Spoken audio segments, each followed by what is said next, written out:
granted any of the Trump administration's requests. But she appears to have had it with them. She's incredibly frustrated. The real question is, what happens if the administration continues to refuse to comply? And they've already said he's not coming back. They don't have to comply with her order. We're deep into the constitutional crisis. No, we're not. And so, look, I like the strong language, but what are the consequences if... John Zadori or something like that is his name. He needs to be brought up on treason, and so does Anna, and so does Jank. Who could die at any moment.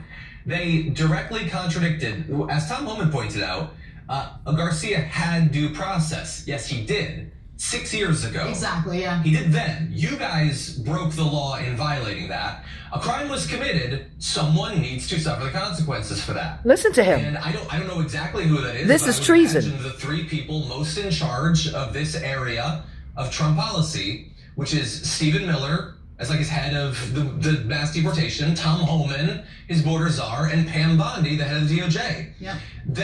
And she goes, yep.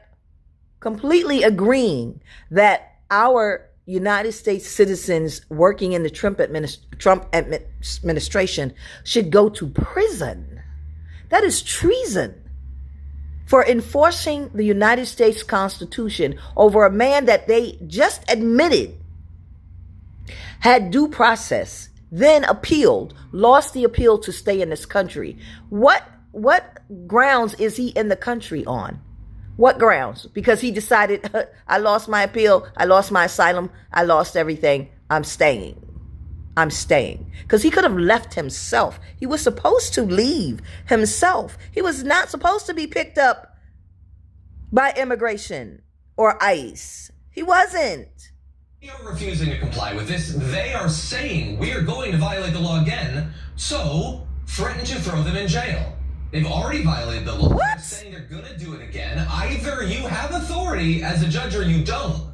And so there has to be actual consequences. This can't just be rulings, harshly worded letters and things like that. Wow. There is a man languishing in prison. Let's put them in prison, okay? Make them as worried about their future, their freedom, as Garcia has to be. Or Garcia's wife, whose life has been put in jeopardy by the DHS by putting out her address. So she now has to flee to a safe house because Trump fans might literally track her down and kill her for being an inconvenient victim. It's like...